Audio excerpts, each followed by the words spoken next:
Oke, waktu masih kecil, gue sering diajakin sama emak gue ke pasar. Kita bakal berangkat dari rumah pagi-pagi naik sepeda. Terus pas sampai di pasar, itu gue bakal selalu ngeliatin ikan yang dijual di abang-abang gitu. Gue sih kurang inget dari kapan gue mulai suka sama ikan gitu. Tapi yang gue inget, itu setiap kali gue ngeliat ikan, itu gue bakal terpukau-pukau gitu. Mereka itu kayak makhluk kecil, aneh, imut. Dan gue tuh dari dulu pengen banget bisa punya peliharaan ikan gitu. Tapi orang tua gue, terutama bapak gue, paling anti sama yang namanya hewan peliharaan. Setiap kali gue bilang ke orang tua gue kalau gue mau hewan peliharaan, bapak gue tuh bakal langsung ngomong, tahu nggak sih kamu, kalau binatang itu juga mau hidup bebas di alam liar. Dan kalau kamu beli hewan peliharaan, juga belum tentu kamu bisa ngurusnya nanti. Dan seingat gue tuh ya, gue itu selalu kehasut setiap kali bapak gue ngomong kayak gitu. Terus hari itu, gue bakal langsung bilang ke bapak gue kalau gue nggak jadi minta hewan peliharaan. Hari itu, besoknya sih udah minta lagi. Jadi kayaknya orang tua gue juga lama-lama capek gitu ngejelasin ke gue. Soalnya suatu hari, pas udah deket sama hari ulang tahun gue itu dibeliin 5 ikan mas gitu sama emak gue. Dan gue tuh seneng banget pas dibeliin ikan mas. Gue sampai janji gitu sama emak gue, kalau gue tuh bakal ngurusin ikannya. Gue bakal beli sendiri makanannya pakai duit jajan gue gantiin airnya. Terus udah gitu gue juga janji kalau gue bakal belajar giat, terus dapat juara gitu di kelas. Dan ya bilang aja lah, janjinya tak terwujudkan. Namanya juga manusia lah ya, gak ada yang tahu masa depan. Gue dibeliin ikan, tapi anehnya gue gak dibeliin akuariumnya. Dan pas gue tanya soal akuariumnya ke emak gue, dia tuh langsung masang muka gitu, terus bilang, loh katanya kamu yang mau ngurusin semuanya. Tapi oke. Jadi untung ini ya, bapak gua tuh di rumah ada toko sembako gitu.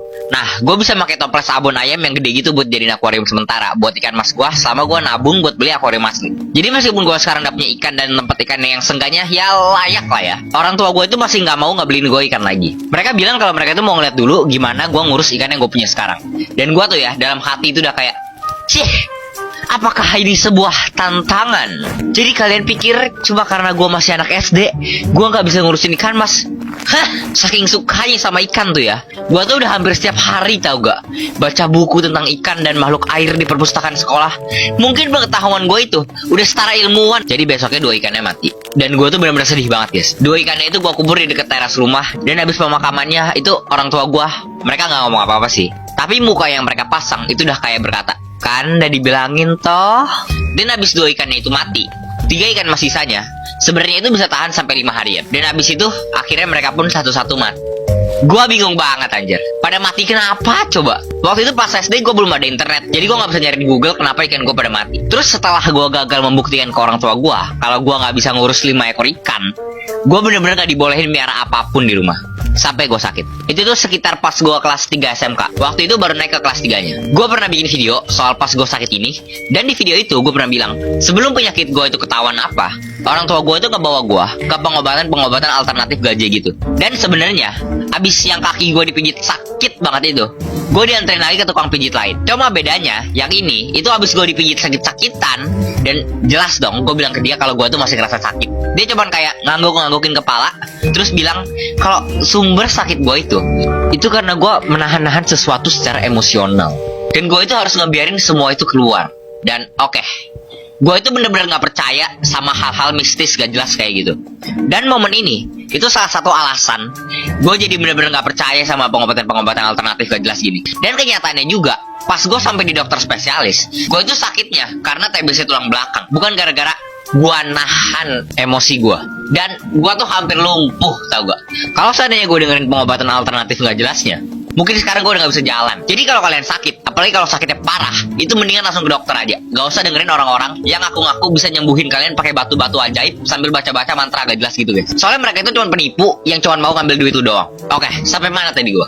Oh ya, sakit. Oke, jadi karena emak gue percaya-percaya aja sama tukang pengobatan alternatifnya, jadi emak gue nanyain gue, apa sebenarnya yang ada di pikiran gue. Terus gue sih masih agak kebingungan ya. Gue aslinya emang gak percaya, tapi karena gue udah ke dokter umum dan mereka aja gak tahu sakitnya apaan, jadi gue coba paksain diri gue buat percaya sama pengobatan alternatifnya. Gue bilang ke mereka kalau gue itu dari dulu sebenarnya pengen punya hewan peliharaan. Kucing itu gak termasuk ya, soal kucing itu ada di mana-mana. Terus lu juga gak harus benar-benar ngerawat mereka. Mereka bisa ngerawat diri mereka sendiri. Dan mereka tanya gue maunya hewan apa. Gue buka HP gue, terus gue mulai nyari-nyari inspirasi. Dan meskipun waktu itu gue masih suka ikan, tapi gue nemu ide yang lebih brilian daripada ikan. Mirip ke ikan sih, tapi sedikit lebih keren.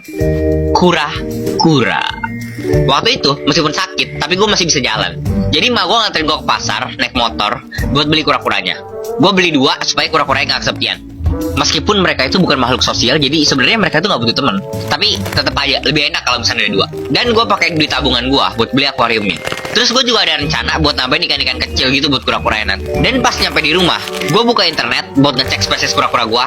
Dan disitulah gue menyadari sesuatu yang amat buruk. Yaitu, ternyata kura-kura itu butuh lampu ultraviolet buat ngegantiin sinar matahari supaya mereka bisa dapat vitamin D gitu. Terus pas gue ngecek harga lampu ultraviolet ya di Tokopedia, itu harganya mahal dahsyat. Terus gue jelas gak punya duit segitu. Jadi gue mikir-mikir, gimana ya caranya supaya gue gak usah beli lampu ultravioletnya. Gue jalan-jalan sebentar di ruang tamu, terus gue ngeliat ke jendela gue. Butuh sinar matahari. Jendela gue. Sinar matahari. Jendela. Oke, jadi masalah itu selesai.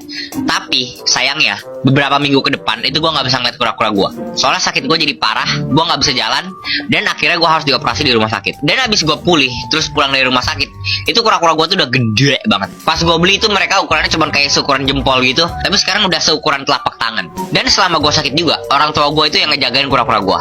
Dan kayaknya mereka juga udah lebih oke sama gue punya hewan peliharaan. Mereka udah nggak terlalu masalahin gitu. Terus pas kondisi gue udah benar-benar mendingan, akhirnya gantian gue yang ngurusin kura-kuranya. Gue juga dapat beberapa duit dari tetangga sama teman yang ngejenguk gue pas gue sakit. Dan gue rencanain pakai duitnya buat ngedekorasin akuarium kura-kura gue. Gue mau nambahin pasir lagi, terus gue mau nambahin kayak tanaman-tanaman palsu gitu. Terus gue beliin ikan-ikan kecil kayak neon tetra gitu buat jadiin temen kura-kuranya. Tapi pas gue udah beli ikan kecil ya, ikan itu malah dimakanin sama kura-kuranya.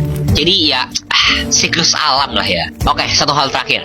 Sekitar setahun yang lalu, paman gue datang ke rumah gue buat ngeliat kondisi gue habis operasi. Dan dia ngeliat akuarium kura-kura gue, terus bilang, "Oh, Om juga punya akuarium kayak gini dulu, cuman lebih gede. Soalnya dulu buat miara arwana. Sekarang sih udah nggak kepake, cuman menu-menuhin rumah doang. Kamu mau nggak akuariumnya?"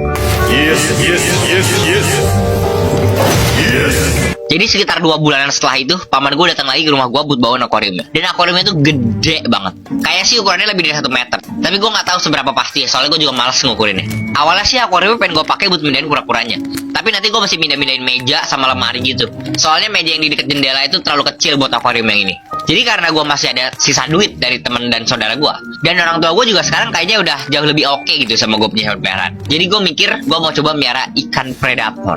Gue beli ikan arwana silver buat akuariumnya. Dan bapak gue ini suka banget sama ikan arwananya. Tiap hari itu abis kerja di warung, bapak gue biasanya yang ngasih makan arwananya, soalnya dia suka nonton ini. Jadi win-win lah.